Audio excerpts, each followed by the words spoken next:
Breaking news చూస్తున్నాం. క్షేత్రస్థాయిలో పార్టీని బలోపేతం చేయడంపై కాంగ్రెస్ పార్టీ ఫోకస్ పెట్టింది. ఈ నేపథ్యంలో ఏఐసీసీ అధ్యక్షుడు మల్లికార్జున ఖర్గే తెలంగాణకు రానున్నారు. జూలై 4న హైదరాబాద్లో గ్రామ, బ్లాక్, మండల కమిటీ అధ్యక్షులతో సభ ఏర్పాటు చేశారు. ఈ సభకు మల్లికార్జున ఖర్గే ముఖ్య అతిథిగా పాల్గొనున్నారు. ప్రభుత్వ అభివృద్ధి సంక్షేమ కార్యక్రమాలను ప్రజల్లోకి తీసుకెళ్లడంతో పాటుగా గ్రామస్థాయి నుంచి పార్టీని పటిష్టం చేయడానికి అవసరమైన చర్యలపై ఆయన వారికి దిశానిర్దేశం చేయనున్నారు.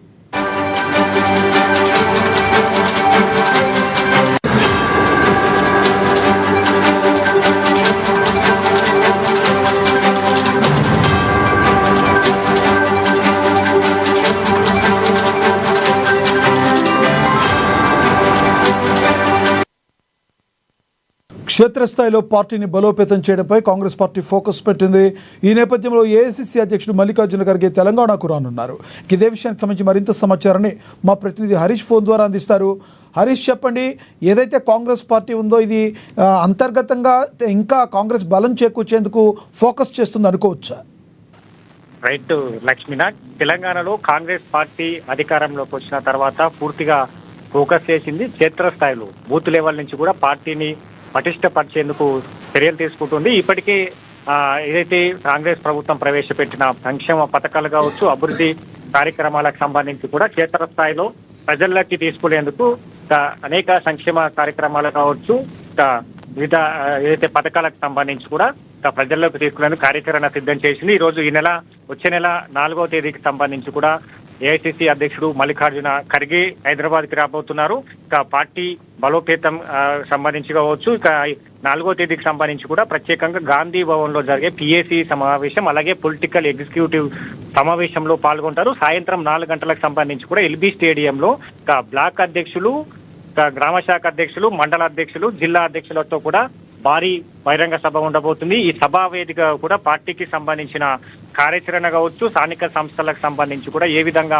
కార్యాచరణ సిద్ధం చేసుకోవాలి, కార్యకర్తలను సన్నిద్ధం చేయాలి, ప్రజలకు సంబంధించి కూడా ఇప్పటికీ 1.5 కాంగ్రెస్ ప్రభుత్వ తీసుకొచ్చిన సంక్షేమ పథకాలు కావచ్చు, అభివృద్ధి కార్యక్రమాలు కావచ్చు, ఇతర ప్రతిపక్ష పార్టీల వైఫల్యాలు కావచ్చు. కేంద్ర ప్రభుత్వంలో బీజేపీ ఉంది. బీజేపీకి సంబంధించి కూడా బీజేపీ పైన ఇప్పటికీ జై బాపు, జై సంవిధాన్, జై భీమ్ అనే ప్రత్యేక కార్యక్రమాన్ని కూడా కాంగ్రెస్ తీసుకొచ్చింది. దాంట్లో భాగంగా నిరవధికంగా జై బాపు, జై సంవిధాన్, జై భీమ్ అనే ర్యాలీలు తీస్తా ఉన్నారు. రాజ్యాంగ పరిరక్షణ, అలాగే ఏదైతే అంబేద్కర్ పైన కూడా కేంద్ర ప్రభుత్వం చేస్తున్న వ్యతిరేక విధానాలు కావచ్చు, వీటన్నిటినీ ప్రజల్లోకి వివరించేలో కార్యాచరణ సిద్ధం చేశారు. దానికి అనుగుణంగా ఇప్పుడు ఈ ఏదైతే 4వ తేదీకి సంబంధించి కూడా బహిరంగ సభ జరగబోతుంది. ఇదే సభా వేదికగా కూడా కార్యకర్తలను సన్నిద్ధం చేయడంతో పాటుగా వచ్చే స్థానిక సంస్థల ఎన్నికలకు సంబంధించి కూడా మెజార్టీ స్థానాలు కాంగ్రెస్ ప్రభుత్వం, కాంగ్రెస్ పార్టీ తెలంగాణలో రాబట్టాలి. ఆ విధంగా ఏ విధంగా కృషి చేయాలి, కార్యకర్తలకు సంబంధించి కూడా ఆయన దిశానిర్దేశం చేయనున్నారు. లక్ష్మీనాథ్,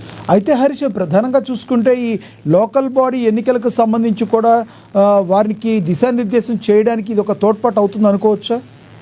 ఖచ్చితంగా. ఇప్పటికే కాంగ్రెస్ ప్రభుత్వానికి సంబంధించి కూడా దేశంలో రోల్ మోడల్ గా బీసీ కులగణన 42% సంబంధించి కూడా బీసీ రిజర్వేషన్ బిల్లును తీసుకొచ్చింది.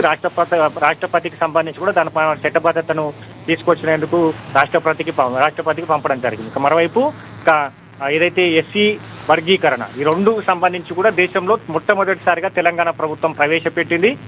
విధానాన్ని దేశమంతటా అమలు చేయాలని కూడా పలు రాష్ట్రాల్లో కూడా డిమాండ్ వెలువెత్తుతున్న నేపథ్యంలో కేంద్ర ప్రభుత్వం సంబంధించి కూడా దిగొచ్చింది.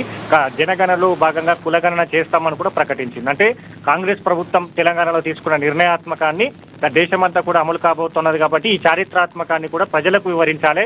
ఈ 2 బహిరంగ సభలను కూడా రాష్ట్రంలో పెట్టేందుకు సిద్ధమవుతా ఉన్నాయి. మరోవైపు మహిళలకు సంబంధించి కాంగ్రెస్ ప్రభుత్వం ఏదైతే ఎన్నికల ముందు పార్టీ ఇచ్చిన 6 గ్యారంటీల హామీ అయితే ఉందో, రైతులకు ఇచ్చిన రైతు భరోసా కావచ్చు, రుణమాఫీ కావచ్చు, సన్నవడ్ల పంపిణీ కావచ్చు, ఇప్పుడు సన్న బియ్యం పంపిణీ కావచ్చు, రైతు బీమా కావచ్చు, ఆరోగ్యశ్రీ, అలాగే మహిళలకు సంబంధించి కూడా ఉచిత బస్సు ప్రయాణం, మహిళలకు సంబంధించి కూడా 500 గ్యాస్ సిలిండర్తో పాటుగా ఇతర సంక్షేమ కార్యక్రమాలను ఏదైతే ప్రభుత్వం ప్రవేశపెట్టింది వీటన్నిటిని కూడా ప్రజల్లోకి తీసుకెళ్లాలి. స్థానిక సంస్థల ఎన్నికలు రాబోతా ఉన్నాయి కాబట్టి ఎస్సీ వర్గీకరణ, బీసీ కులగణన, 6 గ్యారంటీలకు సంబంధించి కూడా వాటితో పాటుగా ఏదైతే ఇప్పటికే 58,000కు పైగా కూడా ఉద్యోగాల భర్తీ కావచ్చు, మెగా డిఎస్సికి సంబంధించి కావచ్చు, టీజీపీఎస్సీ ప్రక్షాళన, వీటన్నిటిని కాంగ్రెస్ ప్రభుత్వం చేసింది. ఇప్పుడు వీటన్నిటిని ప్రజల్లోకి తీసుకెళ్లాలి. ప్రజలకు సంబంధించి కూడా కాంగ్రెస్ ప్రభుత్వం వచ్చిన తర్వాత ఇట్లాంటి కార్యక్రమాలు తీసుకొచ్చింది. గత బీఆర్ఎస్ ప్రభుత్వం 10 ఏళ్లలో ఇట్లాంటి వైఫల్యాలతో కూడిన ప్రభుత్వాన్ని నడిపింది. వీటన్నిటిని కూడా క్షేత్రస్థాయిలో తీసుకెళ్లాలి. కార్యకర్తలను స్థానిక సంస్థల ఎన్నికలకు సన్నిద్ధం చేయడంతో పాటుగా వచ్చే 5 ఏళ్లకు సంబంధించి కూడా కాంగ్రెస్ ప్రభుత్వం తెలంగాణలో గెలుపు దిశగా ఏ విధంగా కార్యాచరణ అమలు చేయాలి, కార్యకర్తలను ఏ విధంగా అలర్ట్ చేయాలి, సంక్షేమ పథకాలకు సంబంధించి కూడా క్షేత్రస్థాయిలో ప్రజలకు నిజమైన లబ్ధిదారులకు ఏ విధంగా వెళ్ళాలని కూడా పూర్తిగా ఖర్గే దిశానిర్దేశం చేయనున్నారు. Thank you Harish.